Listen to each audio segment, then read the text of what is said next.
Welcome back. The inquest into the life Esidimeni tragedy is continuing today. 144 patients died after being moved to psychiatric institutions. Many of them died of neglect and starvation. Their families are now demanding justice and accountability for the 2016 tragedy. My colleague, that's reporter Manqoba Mchunu, following this inquest today. Manqoba joining us now this hour. What's the latest you can tell us? What has happened today?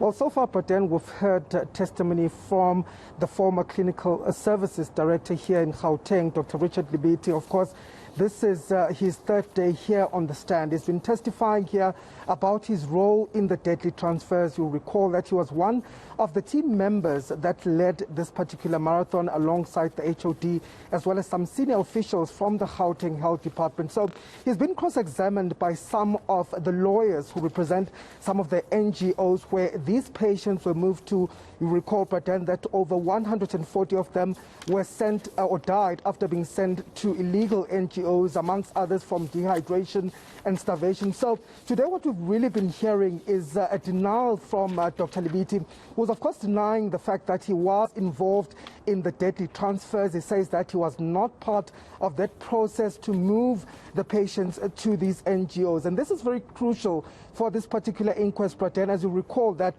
this inquest is looking particularly at whether anybody could be held criminally liable for the deaths of these mentally ill patients. And of course, what Dr. Libiti is saying before this particular inquest this morning is that he was simply not involved, even though he was a team member of that particular project. His role was very minimal when it began. He only got involved immensely when the deaths started occurring at some of these NGOs. But he also did admit, Praten, that during some of the on-site visits that he had carried out with the former MEC of Health, Qedani Mahlangu, as well as by himself at some of these NGOs, he had found some of them wanting and some of them really not in a state of preparedness when it came to accepting some of these patients. And one in particular was the Kalafong Hospital, where we know that a number of patients died. But take a listen to what he had to say about this particular issue.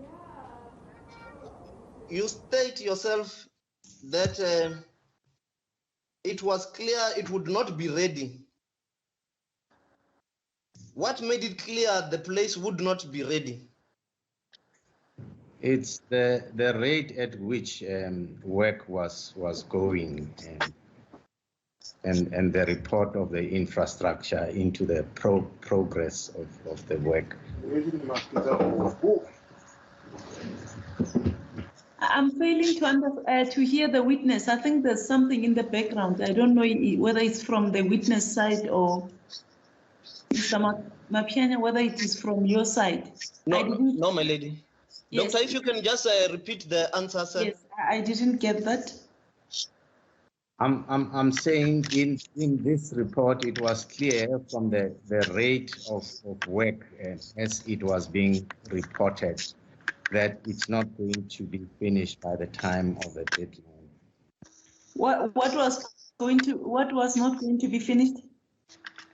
The preparation. Come again? The physical preparation, infrastructural preparation of Kalafong. So, Manqoba, what do we expect is going to happen next in this inquest now? Well, but then we do expect that the cross-examination of Dr. Libiti is going to continue. Just before we went to break, he was being cross-examined by the lawyers representing the former Gauteng Mental Health Director, Dr. Makgabo Manamela. And one of the questions that was raised to him was whether or not these officials could have foreseen the possibility that, the patients would die when they were transferred to these NGOs. And of course, his answer at this particular point was that they couldn't have foreseen. Looking back now in hindsight, you could say that, these deaths could have happened, but at that particular moment, it was not possible for them to foresee. And this is very crucial, Praten, as we spoke about the issue of criminal liability as to whether or not anybody could be held liable for these deaths. But what we're hearing so far from Dr. Libiti is that it was simply not feasible at that particular stage to see whether these deaths could have happened or could have been prevented. So we do expect him to continue. He's going to be be cross-examined by some of the lawyers that are representing the various parties that are in that particular inquest. Thank you very much, Manqoba Mchunu. They're the latest on the inquest of Life Esidimeni tragedy. Now, let's